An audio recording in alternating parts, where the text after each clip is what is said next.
Welcome to Backyard Cigars, and today I'd like to have a little chat about cigars and the marketing of cigars and how they've been marketed. So I'm just going to start right off the bat with an article that I read that I've been holding on to for a few months and that I wanted to kind of discuss openly. And it's all part of certain patterns within the tobacco industry and some more particular to the cigar industry. But let's start off with the Rocky Road of Rocky Road Cigars, March 1st, 2022, Charlie Minato editorial. And, this begins with the chapter stating cigars to children.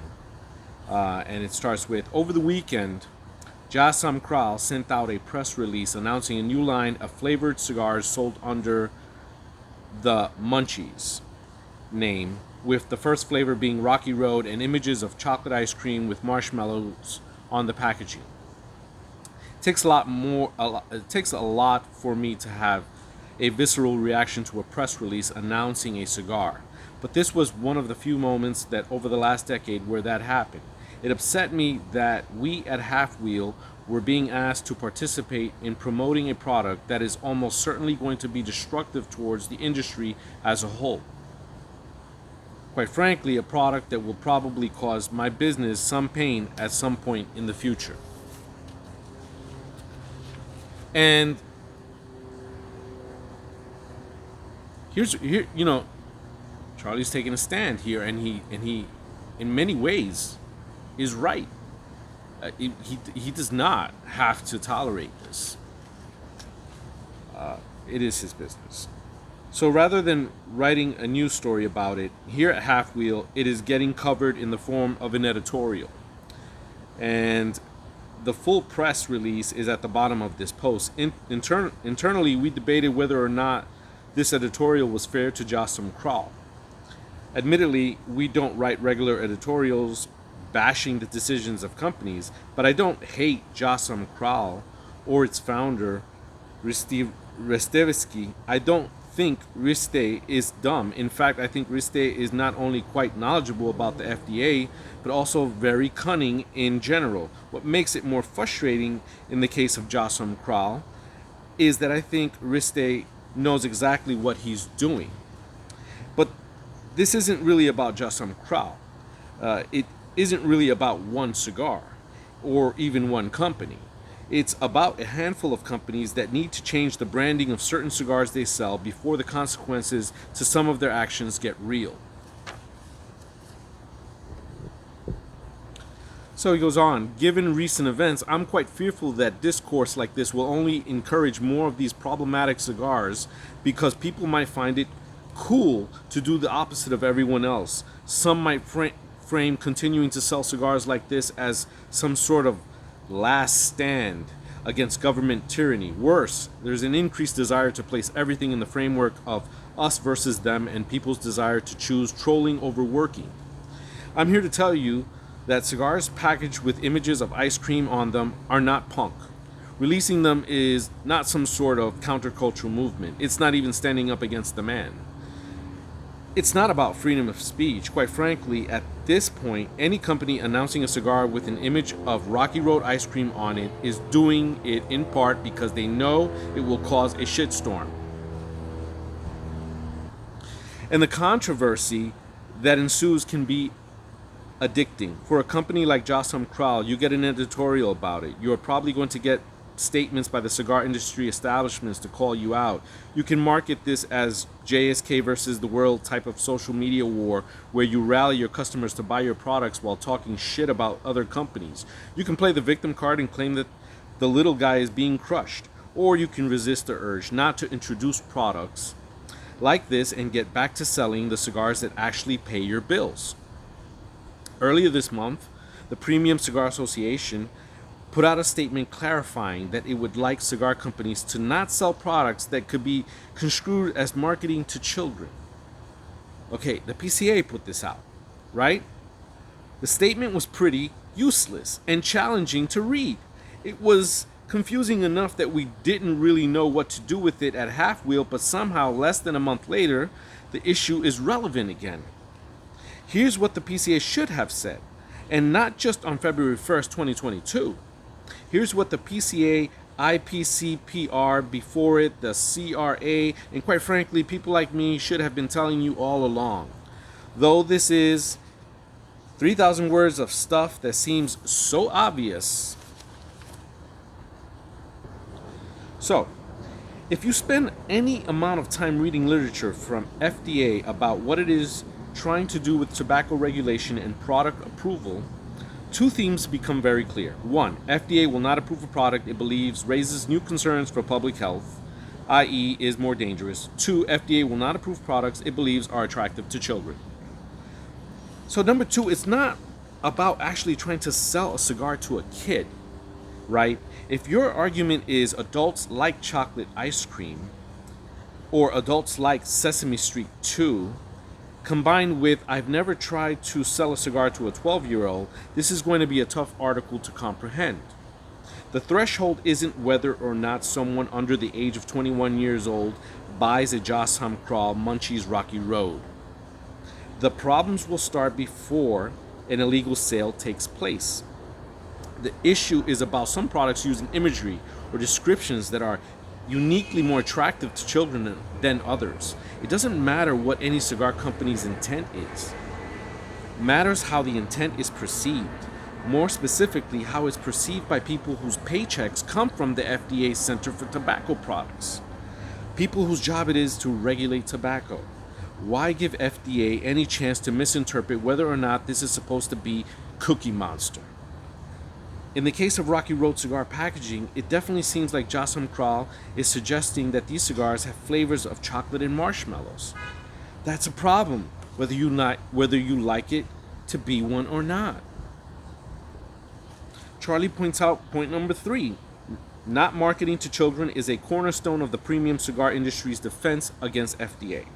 Whenever the premium cigar industry talks about why it should be regulated differently than other tobacco products, there are the same talking points used. 1, these products are all natural and not addicting, etc. This has been the argument for so long as I've been writing about cigars. It's an argument that has been repeated millions of times to FDA officials, members of Congress, White House staffs, state legislators, international tobacco regulators, consumers who are asked to join the legislative fight, and even to bystanders who have never even smoked a cigar. When FDA sees examples of products that can be construed as marketing to children, the whole argument crumbles. It doesn't matter that 99.99% of cigars have nothing to do with an ice cream flavor. FDA is going to repeatedly use cigars like this as an example that premium cigars are marketed to children, and it will be used to call into question decades of work on the legislative side. And there's no way around this. The conversation will go something like this, Charlie says. Cigar industry says, no premium cigar companies market to children. FDA says, okay, what about the cigar with Cookie Monster on it? Cigar industry says, first, is that Cookie Monster? Second, that was one small company, one time, and no one else does that. FDA says, okay, what about Rocky Road Cigar? Cigar industry says, that's another company, but I'm not sure the cigar actually tastes like Rocky Road ice cream. FDA says, you were saying no premium cigars are marketed to children. Yeah. And you know, that's a very simple way to frame a conversation that is more than likely going to go in that direction.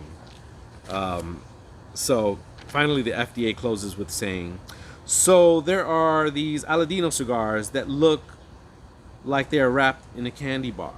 What about that?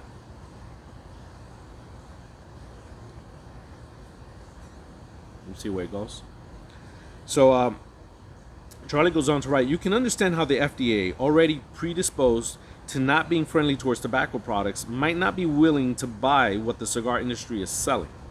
Furthermore, you could understand how some pissed off vape companies might wonder why premium cigars are getting special treatment while vape companies get uniquely stricter rules because of allegations that they market to children. Number four is first they came for Big Bird cigars, or Big Bird cigars. First of all, actual Nazis are Nazis. If you head to the comments section with arguments that involve appropriating genocide, there's a decent chance I'll remove your comment. But if your argument is that first they are going to take away the Big Bird and Rocky Road cigars, next you're going to tell me that we can't have the use of natural to describe a cigar's wrapper color, well, I agree with you. If people keep trying to sell cigars with Sesame Street cartoons and pictures of ice cream on them, then yes, eventually a whole bunch of other things are going to go away. This is not the first step, okay? That happened in 2016. This isn't the last step either. My fear is about the next step. Products that can be construed as marketing to children are going to make FDA's next step far more vicious. And then, you know, and the next page is pretty much a picture of what it looks like when you buy cigars in Canada, right? With just the names and no bands, no colorful bands, and that's it's a reality. So it's interesting. He points out. I would like to point out that in 2016, many, if not most, cigar companies were preparing for a world where larger warning labels would be required on cigar packaging and advertisements. Ultimately, a court ruled FDA did not have the legal authority to justify those warning labels, but that court case probably goes very differently in a world where FDA can provide examples of premium cigar products that appear to be marketing to children. Fuel for the fire. Furthermore, it's not going to be just about warning labels. Here's an example of other restrictions on packaging that other countries have recently enacted. In France, companies cannot use the words like natural or cream in the names of cigars. Anything that is considered to be an appetizing name cannot be used on the packaging of a cigar. In the Netherlands, companies cannot use metallic or foil packaging on cigars. In Ireland, cigars must be sold in plain packaging.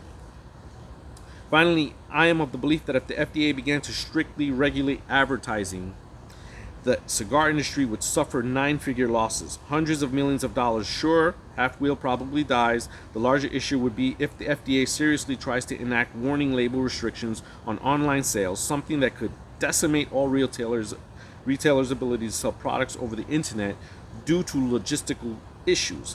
Even if you're staunchly in the camp of brick-and-mortar cigar retailers, you do not want FDA strictly enforcing previously proposed rules to internet sales. It would only affect places like Half Wheel or Cigars International. It would, in my opinion, put many cigar manufacturers out of business entirely. And number 6, he says you can't propose self-regulation when you don't self-regulate. And pretty much he says self-regulation isn't fun. I'd much rather live in a world where people could put whatever they want on a cigar box and not have to worry about consequences.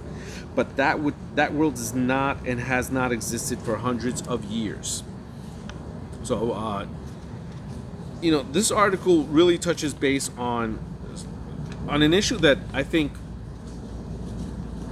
we know the companies that this is referring to. And it's not just one or two. Yeah, maybe it's the most obvious one that you're thinking of, but so sure, Rocky Patel sells a cigar infused with flavors like cherry, chocolate, and coffee. That's not relevant to the cigars sold with pictures of Rocky Road ice cream on it. Today, the argument is solely about how the cigars are presented, not what's inside. If you want a seat at the table, or if you want things to be more fair, or if you want your business to be around in 5 years. It's going to take some self-restraint not to sell cigars in packaging that intentionally looks like candy bars.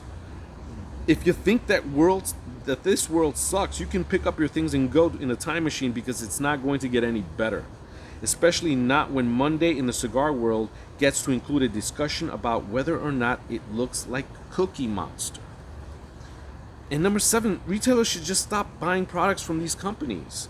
Look, capitalism should have consequences, and I don't want to see anyone's business suffer. But if you are a retailer and if companies continue to sell products you think are problematic from a regulatory aspect, you should use your power and stop buying from these companies until they engage in better corporate responsibility. It's the most effective way to get these things to stop, short of the FDA outlawing them. It's not great. I certainly wish it wouldn't come to this. The power I have in editorials like this are more likely to encourage some of these companies than they are to discourage them. However, retailers' power has dollars and cents attached to it, and I'd ask you to use it. Be like that misattributed Gandhi quote. Be the change you want to see in the world. Number 8, the inevitable discussion of cancel culture. I subscribe to the theory that cancel culture is a new term used by racists, rapists, and other bad actors to describe a word I learned when I was a child: consequences. And he goes on to say, the comment section is open for anyone to provide reasons as to why it's necessary to sell a cigar with Cookie Monster face on it. My starting argument is, if a cigar is good enough, it shouldn't need a Sesame Street character on it. Please place your rebuttal below. But more to the point, when discussions like this happen, people want to focus on everything other than the obvious. It seems very obvious that there are two different paths for the future. All cigar companies should avoid selling products like this, and the FDA regulations are what they become. Some cigar companies sell products like this, and the FDA regulations are worse than they are in the first option. If you have some sort of other idea how to these aren't the two as to how those aren't the two options, I'd love to know what hypothetical planet this is and how I can teleport there. It seems quite clear that those are the realities. You can choose to be a part of the first one and reap the benefits, or you can make everyone suffer the second world. The second world is bad for everyone, and I think that world is uniquely worse for smaller, newer companies, i.e. most of the companies engaging in this behavior.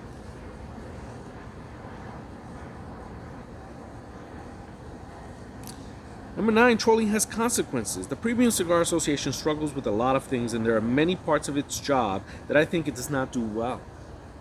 But things are not getting any better if companies choose to introduce new products like this. Mind you, the three products that I keep mentioning, the Aladino cigars packaged like candy bars, the Privada Cigar Club Sesame Street themed cigars, and Josham Kroll's Rocky Road cigar, aren't from 2017. All three of these have been introduced or expanded in the last year or two. They're kind of fresh, right?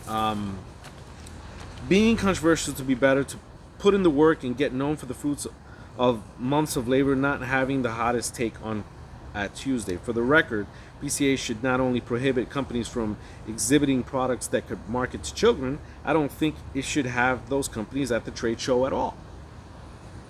Now, I'm not sure who at the PCA I would task with making these decisions, but it seems quite clear. If you kicked out the vapor and e-cigarette companies because of the concerns over what image it showed the FDA, these cigar companies cannot be allowed inside the trade show. Period. The IPCPR did that very thing in 2015, and now it's time to extend that same policy to cigar companies. Number 10, everyone left standing gets to pay the piper. I believe this is his last point, but this is very good. He says everyone left standing gets to pay the piper, right? So the part that is so infuriating about this in the entire cigar industry is that the cigar industry will pay for the actions of a few, not just the actions of a few, but the actions relating to a small percentage of sales for those few. It seems pretty clear that flavored cigars aren't paying Josham Kroll's bills, yet because it hasn't sold any, I'd be surprised to learn that its CBD or THC infused Nugs products are a sizable part of its sales. The sold out Cookie Monster cigars probably generated $0 in revenue for Privada Cigar Club this past week, and Two Guys Smoke Shop / United Cigar sells a lot more cigars in packaging that isn't designed to look like a candy bar than cigars that are. I could understand why someone's defiance towards my argument a bit more if it seemed like these products were a noticeable, let alone essential part of someone's business. But it seems quite obvious that they aren't, and yet we're all going to pay for it at some point in the future.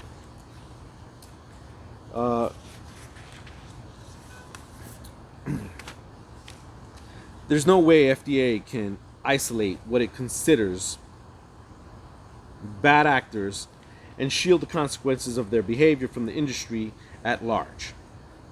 Sure, maybe it goes after some of those companies harder than others, like Jocelyn Krall certainly seems like a priority for FDA given its CBD infused cigars, THC infused cigar, and as fuck the FDA cigar, but the inevitable next set of rules will apply to everyone. When FDA responds to this and introduces more stringent rules for cigars, who knows how many of the companies are still trying to sell cigars with ice cream on the packaging? Perhaps some of them won't exist, but I get the sense that Padron and Plasencia will still be trying to sell their own cigars. I suspect JR Cigar will remain in business. I hope Half Wheel is still trying to review the products, and hopefully you're still reading the website. And if that is the case, we're all going to pay for these new regulations. We'll pay for the lawsuits. Some of us will spend the actual time trying to lobby against them. All of us will be required to comply with the new set of rules. And consumers, as is always the case, will get to pay the monetary costs associated with these efforts. Some companies, including those who never engaged in this behavior, might not be able to afford it. That sucks. Anyone who makes it to this point of the article and then decides to release a cigar with Ninja Turtles on it, or in a coffin designed to look like a popsicle, you are knowingly gambling with other people's money. And you are doing it without their consent. That's when recklessness becomes insulting. Before you write, Charlie, you need to take this post down before FDA sees it. You don't say. Here's Jocelyn Krall's press release as it was sent to me.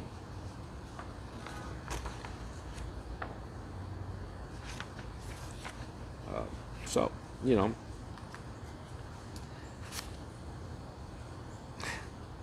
is a little something here, description about the cigars and what they taste like.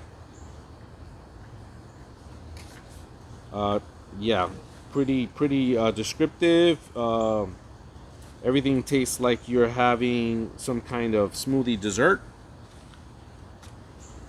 It really does. It even ends with Krall has more surprising flavors planned. Stay tuned, stay hungry. So that's how this particular article ended. He got a lot of comments and reaction from this, and let's just unwrap it a little bit. First off, there's a movie. Many of you know this movie. It's called Independence Day, right? Will Smith kills aliens and saves the world. In that movie, cigars played. There was a theme of cigars weaved into the rewards for the accomplishment and for the heroics of each character, that they would get to smoke this cigar, this victory cigar. And it later came out that, of course, J.C. Newman did kind of facilitate the cigars for the movie, and you know what? There was a case about it or whatever. It's been resolved. I don't want to bring it up. It was something that happened. You know what? It happened. But I will tell you this. I liked that. I liked that in the movie. I liked knowing that they were the Cuesta Rey line from J.C. Newman. I thought it was pretty cool how they weaved it in. But I also see the flip side to that, right? Because it's like the whole thing with the article about, munchies is that you are somehow marketing to children even if you don't mean to be. And in the case of, in a movie like that is not R-rated, that a lot of kids are watching, that could be perceived as, it certainly is marketing to, but they're not trying to market to children. But the FDA would counter with, it's being, children are being exposed to it in some way, or it's being made physically attractive to children or appealing to them. All of those things are what Charlie was talking about in regards to the FDA and how they can use this against the cigar industry.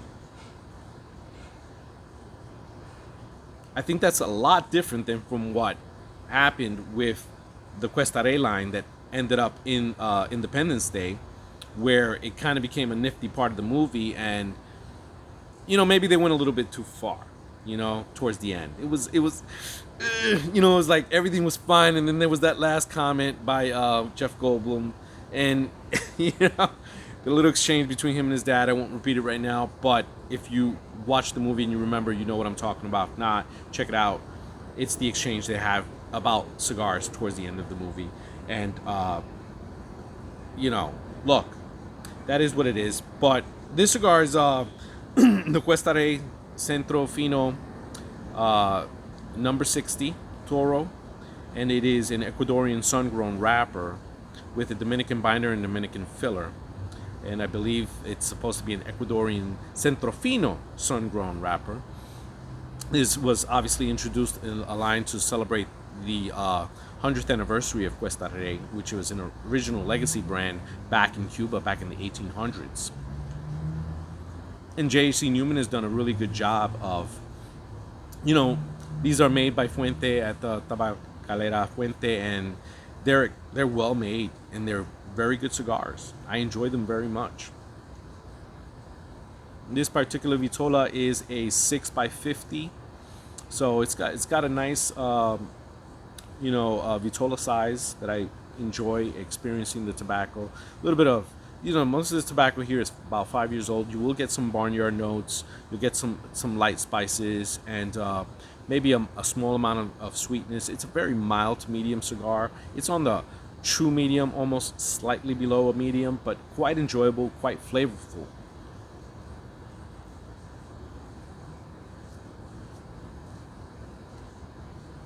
Yeah, very flavorful and very enjoyable and very affordable as well. The Centrofino lines and the Centenarios, and that's Cuesta Rey Centenario line is excellent.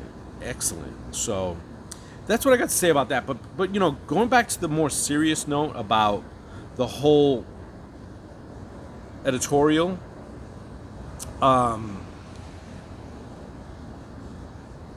it's something that a lot of people have been noticing, right? When you start talking about the flavors of food, specifically certain types of food that, while some people say, well, that's just comfort food, or that's just a common dish that a lot of people like, and it's not a big deal. And but if it can be used against you, and if let me tell you, the industry, it may not be reeling just yet, but it can be just like that. So we've got to all play a part in this, and I think I was talking about that in my last video, how we all got to, if we're gonna do what Carlito Fuente Jr. talks about in regards to exposing to the world, to anyone that will listen, that what cigar smoking is about is nothing like that. It's not about marketing to children. It's not about enticing anyone. It's about providing this bond between men and women. It's about love and generosity. It is about meditation. It is about relaxation. It is about positive things, nothing negative, right? But if we let little things like this get in the way, then I think that things can develop and it can go bad. Look, when I did the video on a smoke-free world, I mean, as boring as it got for me at a certain point, because it was just depressing to hear about all of these laws and legislative ideas that were coming to light to basically cripple the tobacco industry. Doesn't matter if you're cigarette or cigar.